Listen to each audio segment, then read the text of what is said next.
바리새인 시몬이 예수를 식사에 초대했습니다.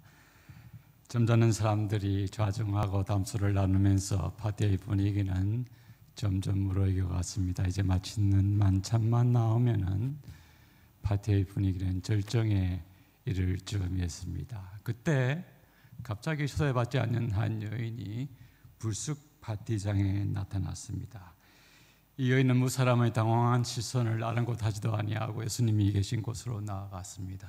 그리고 그 곁에 이르자 눈물로 예수의 발을 적시고 머리털을 풀어서 예수의 발을 닦고 그 발에 입맞추기를 쉬지 아니하고 향유를 부었습니다.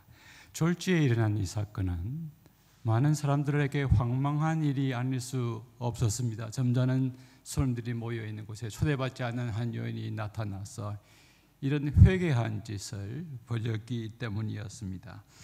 집주인인 시몬은 이 일을 제지하지 아니한 예수를 속으로 아주 못마땅해 했습니다. 예수가 만약 참 선지자라고 하면은 자기에게 나와 이러한 회개한 짓을 벌이는 여자가 죄인인 줄 알았을 것이고 제지했을 것이다 라고 생각했기 때문이었습니다.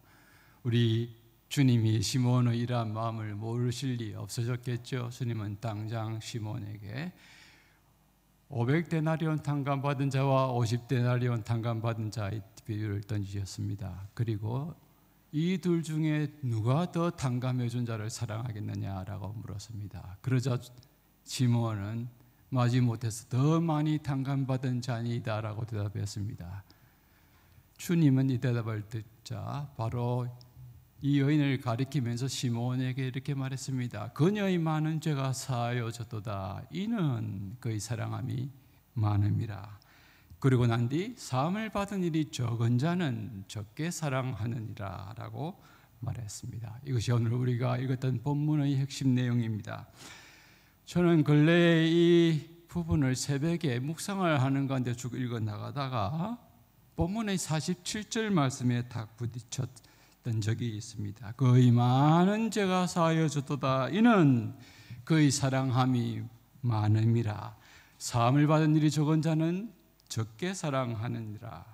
예수님은 이 여인의 행동을 그녀의 죄 사함 받은 것과 연결하여서 말씀하고 있기 때문이었습니다. 왜 그랬는지 모르겠습니다만은 저는 그날 이 죄 사함과 사랑의 관계를 연결시켜서 말씀한 이 본문에 탁 부딪혀 넘어가지 못했습니다. 눈을 옮길 수가 없어서 계속 그 본문을 들여다보고 있었는데 그러다 보니 한 가지 이상한 점이 발견되었습니다. 마치 그 47절 본문이 여인이 예수님께 극진하게 사랑의 행동을 보였기 때문에 죄 용서함을 많이 받은 것처럼 주님이 말씀하신 것처럼 기록이 되어져 있었습니다. 그의 많은 죄가 사하여졌도다. 이는 그의 사랑함이 많음이라. 그럴 리가 없는데 이때까지 이 혹시 우리나라 말 성경이 번역이 헬라어에서 옮길 때 잘못한 게 아닐까? 이때까지 내가 교회에서 배워왔고 설교해왔고 가르쳐왔던 그하고는 전혀 다른데 우리가 행위로 구원을 받는 것이 아닌데 이런 생각이 들었기 때문이죠. 그래서 제가 갖고 있던 영어 다양한 버전들을 한 6가지, 7가지 찾아서 보았더니 다 동일하게 우리 한국의 식으로 번역이 되어져 있었습니다. 이렇게 번역한 것은 인은에 해당하는 원어인 헬라어 호티라는 접속사를 원인절을 이끄는 conjunction 접속사로 번역을 했기 때문입니다. 영어로 말하자면 because, for 하는 그런 conjunction으로 접속사로 번역한 것이죠. 왜냐하면 이것이 헬라어 문법에 맞는 번역이기 때문입니다. 그러나 호티라는 헬라어 접속사는 드물게 결과를 이끄는 용도로 쓰이기도 했습니다. 만약 이 본문에서 이 호티라는 접속사가 결과적 용도로 쓰였다고 하면은 그녀의 많은 죄가 사하여졌도다. 그 결과로 그가 이토록 많이 사랑하느니라. 그녀의 많은 죄가 사하여졌도다. 그것은 그녀가 이토록 사랑하는 것을 통해서 증명되느니라. 이렇게 번역을 할 수가 있습니다. 그런데 오늘 이 본문에서 쓰인 호티는 드물게 쓰이는 용례인 결과적 용도로 쓰인 것이라고 해석하는 것이 더 타당합니다. 그 이유는 두 가지를 들 수가 있습니다. 첫째로 이것이 본맥 문맥상 결과적 용도가 훨씬 더 자연스럽기 때문입니다. 예수님은 이미 앞절에서 시몬에게 탕감받은 자의 비유를 통해서 더 많이 탕감받은 자가 더 많이 사랑한다는 답을 유도해 내셨습니다. 그리고 지금 이 문제되는 구절의 하반절에도 사함을 받은 이것이 일이 적은 자는 적게 사랑한다는 말씀을 하셨기 때문입니다. 둘째로 이렇게 결과적으로 번역하는 의미가 신약 성경 전체의 가르침과도 훨씬 잘 조화를 이루기 때문입니다. 사도 요한은 요한일서 4장 19절에서 우리가 사랑함은 그가 먼저 우리를 사랑하셨습니다. 하나님이 우리를 사랑한 것이 먼저였다는 것이죠. 사도 바울도 에베소서 4장 32절에서 에베소 교인들에게 서로 불쌍히 여기며 친절히 하며 서로 용서하기를 하나님이 그리스도 안에서 너희를 용서함 같이 하라라고 권면했습니다. 이 권면도 동일한 구조입니다. 두 사도가 성도들에게 성도들끼리 서로 사랑하고 용서할 것을 권고한 이유도 하나님으로부터 먼저 사랑을 받고 용서를 받았기 때문이라고 말씀한 것입니다. 만약 사도 요한과 바울이 예수 그리스도의 신실한 제자라고 하면은 이들의 가르침은 예수의 가르침을 그대로 반영한 결과라고 할 수가 있습니다. 이렇게 본다면은 이 본문에서 예수님이 말씀하시는 것은 그녀의 죄사함 받은 은혜가 너무나 컸기 때문에 그 결과로 예수님이 다시 이웃 마을에 오셨다는 소식을 듣고 주님께 나아가서 사함 받은 은혜에 감사하고 감격하여 주 앞에 대한 감사의 마음을 이처럼 극진하게 표현하게 되었다 하는 것입니다. 우리는 이 여인이 언제 어디서 어떻게 예수를 만나서 죄의 사함의 은혜를 받게 됐는지는 알 수가 없습니다.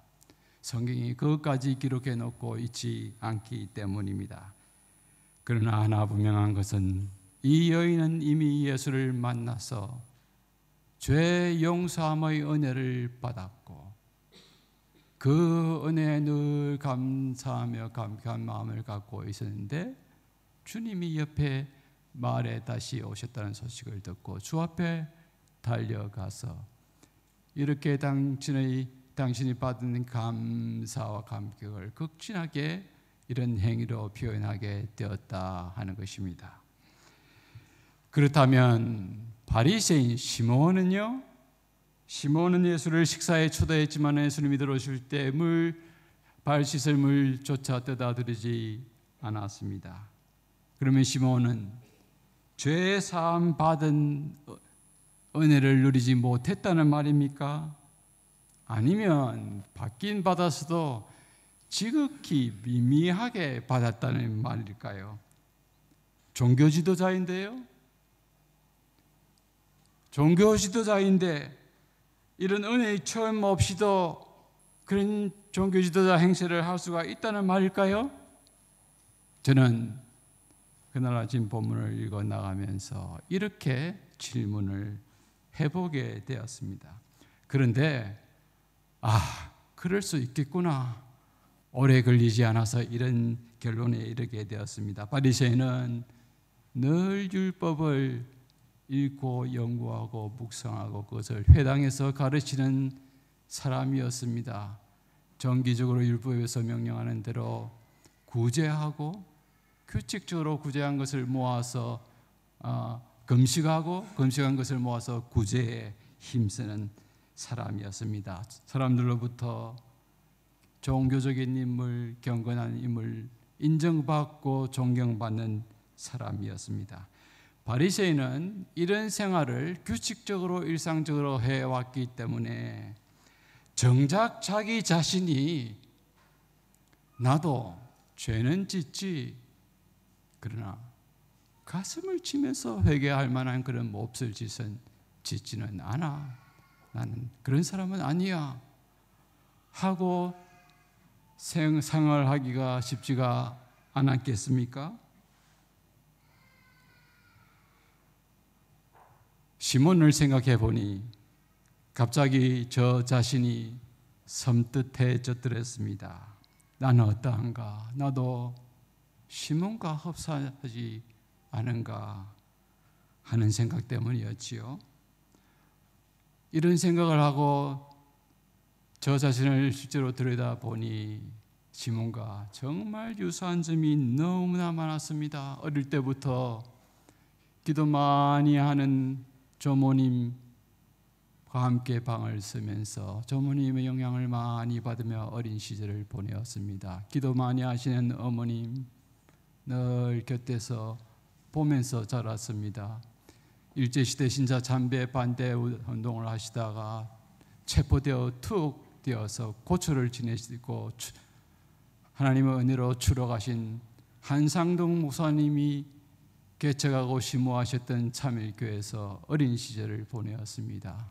부모님과 목사님의 영향을 받으면서 저도 모르게 나도 목사가 되고 싶다 하는 생각을 되었습니다. 어릴 때부터 목사가 되다는 일념으로 살았습니다. 성경을 어릴 때부터 많이 읽고 많이 알았습니다. 성경대회 나가면 늘 1등을 하기 일쑤였습니다. 중고등학교 시절 선생님으로부터 늘 원하는 목사 될 아이야 하고 인정을 받으면서 자랐습니다. 신학 목사가 되기 위해서 대학을 택했습니다. 대학 졸업하고 난 뒤 드디어 신학교를 갔습니다. 신학교를 졸업하고 그의 또 목사가 되었습니다. 늘 성경을 읽고 가르치는 것이 그야말로 일이었습니다. 새벽 기도하는 시간 남들의 이목이 있으니 빠지지 아니하려고 노력했습니다. 신학교 교수가 되었고 기독교 윤리학을 가르친 교수가 되었습니다. 윤리적으로 비난받는 삶을 살아서는 최소한 안 되겠다 생각하며 더 조심하면서 살았습니다. 그래서 솔직히 말씀을 드리면은 내 정도면 나쁜 사람은 아니지 하는 생각을 갖고 살아왔습니다. 아니 좀 더 솔직히 말해보라고 할까요? 말부시라고 하면 내 정도면 괜찮은 사람이지. 하나님도 아시잖아. 하나님도 내가 어떻게 일생을 살아왔는지.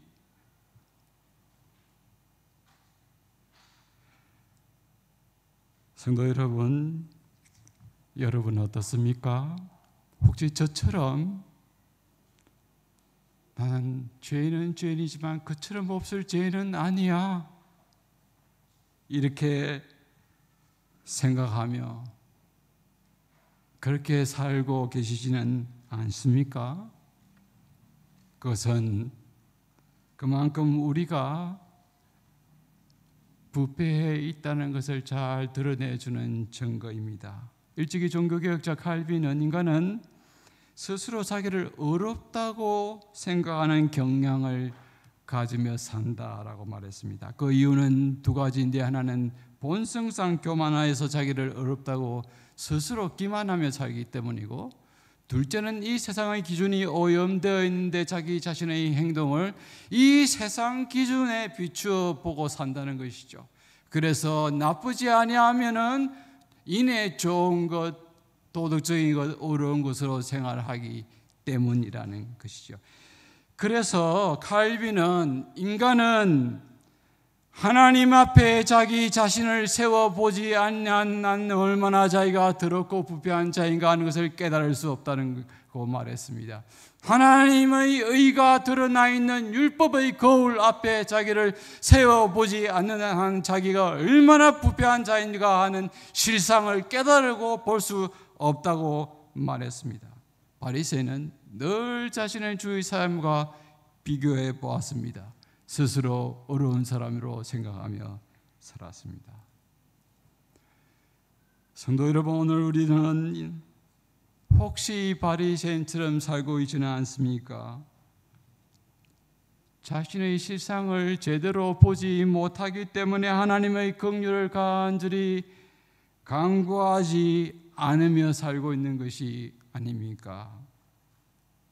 적당히 어려운 바리새인처럼 살아가는 것은 우리 자신에게 얼마나 불행인지 모릅니다. 주의 은혜를 간절히 사모하는 마음 가질 수가 없기 때문이죠. 오히려 불량자가 훨씬 하나님의 은혜를 받을 수 있는 근접한 자리에 있게 됩니다. 자기 자신 내세울 것이 없기 때문이죠. 그러나 이 여인은 달랐습니다. 이 여인은 당시 정죄당한 죄인으로 취급받는 여인이었습니다. 죄인이라는 표현은 여자에게 썼을 때 창기를 가리키는 단어이다라는 것이 일반적인 학자들의 주석입니다. 죄인은 부정한 자로 취급을 당했습니다. 레위기 율법에 유대인들은 부정한 것과 가까이 해서는 안 되었습니다. 부정한 사람이 정한 사람과 같이 어울리게 되면 정한 사람이 오히려 도리어 부정해지기 때문이었습니다. 정한 사람들은 부정한 대상과 물건과 사람들 접촉을 피했습니다. 죄인인 이 여인은 사람들의 외면을 당했습니다. 그래서 어두운 곳에서 음지에서 살 수밖에 없었습니다. 그런 죄를 지으며 사니 이 여인 나름대로 죄책감에 짓눌린 채 소외된 사회에서 살 수밖에 없었습니다. 그런데 바로 이 여인에게 우리 주님이 찾아가셨습니다. 아무도 가까이 하려고 하지 않던 이 여인에게 주님이 먼저 일방적으로 찾아가셨습니다. 소망 없이 살 수밖에 없던 여인에게 주님이 가셔서 부드러운 음성으로 불러주시고 그의 마음을 만져주셨습니다. 돌같이 굳은 마음을 살같이 부드럽게 만드시고 자기 자신이 예수 외에는 소망이 없는 자임을 깨닫게 하시고 주의 말씀을 들려주실 때 주의 말씀을 받고 죄인으로 고백하고 영접하게 하셨습니다. 청량할 수 없는 하나님의 은혜이죠. 이 여인이 이런 은혜를 받을 만한 어떤 공로나 자격이 있었겠습니까? 만세전에 하나님의 선하신 주권과 섭리와 작정 가운데 이 여인을 구원하시기로 하나님이 작정하시고 때가 되면 하나님께서 주님을 통해서 성령으로 그의 마음을 부드럽게 하시고 그녀를 주의 자녀로 삼아 주셨습니다. 청량할 수 없는 하나님의 은혜이지요. 성도 여러분, 바울은 에베소 교인들에게 이렇게 권고했습니다. 너희가 지식에 넘치는 그리스도의 사랑을 알아. 그렇게 했는데 에베소서서 3장 18절에 지식에 넘치는 이라는 표현을 쓰는데 여기를 우리가 생각하는 것이 overflow 하는 그런 의미로 생각하는 건데 그게 아닙니다. 지식에 넘친다는 말은 초월한다는 겁니다.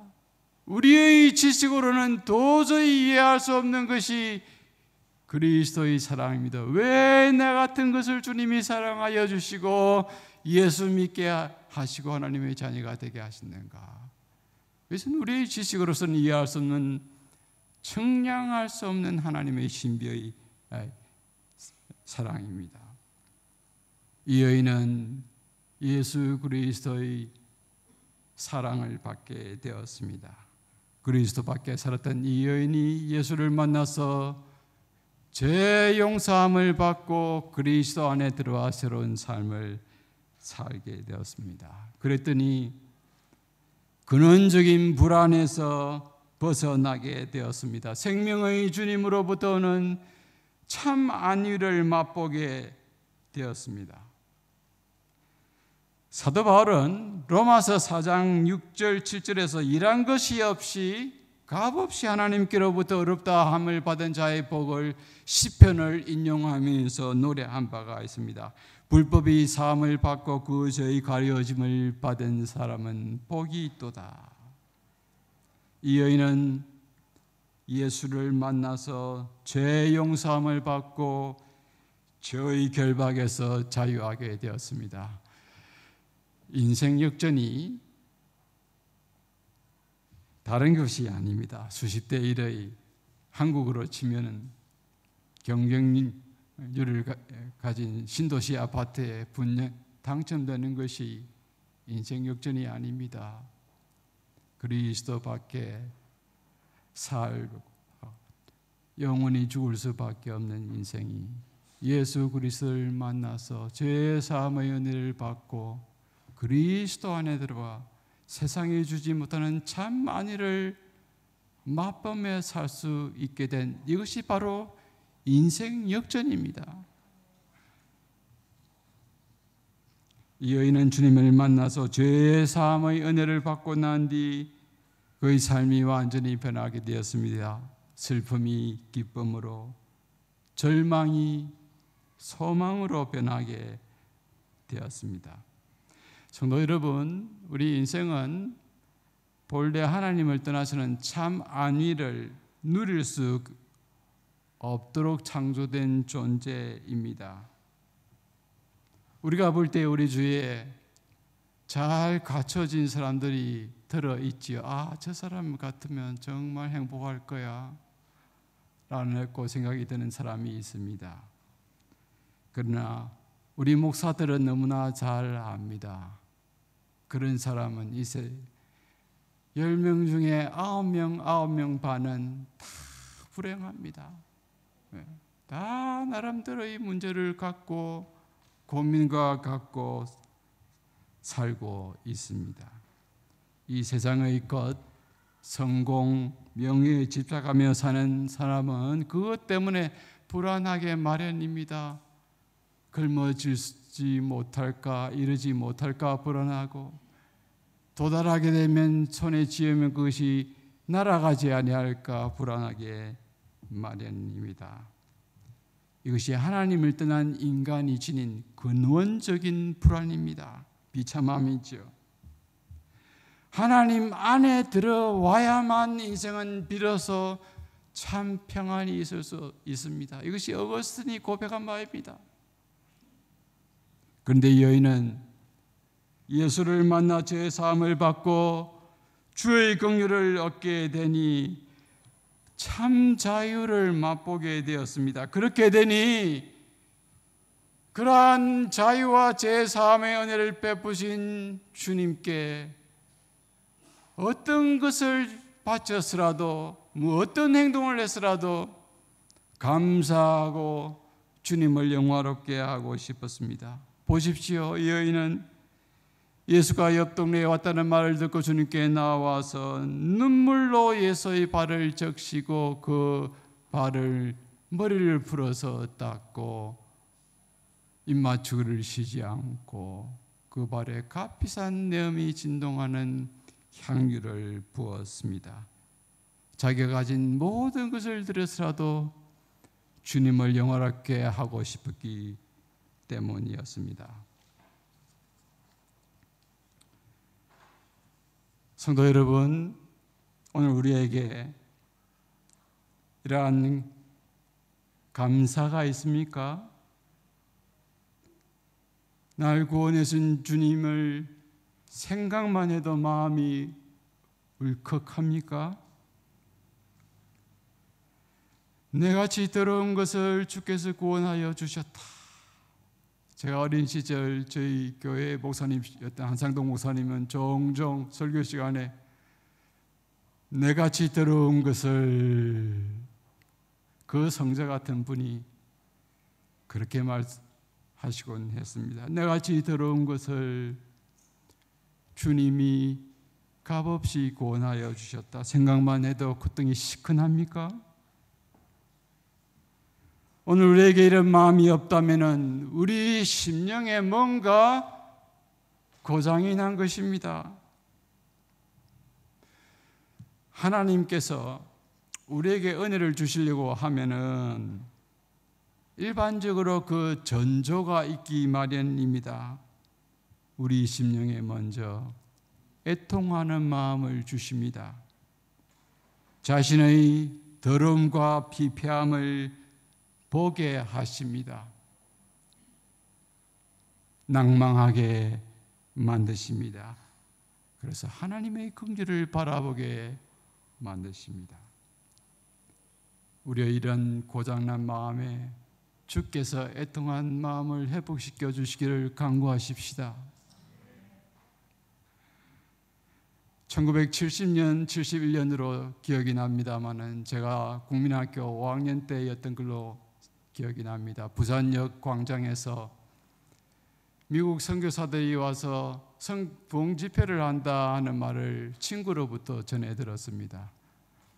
저는 집에서 한 40분 걸리는 그 길을 그 집회에 참석하기 위해서 2박 4일 동안 다녔습니다. 그 소식을 전해준 친구와 같이 갔던 기억은 없고 제 혼자 다녔던 기억이 나는데요. 어릴 때 70년 정도니 지금 뭐 거의 50년 전이죠.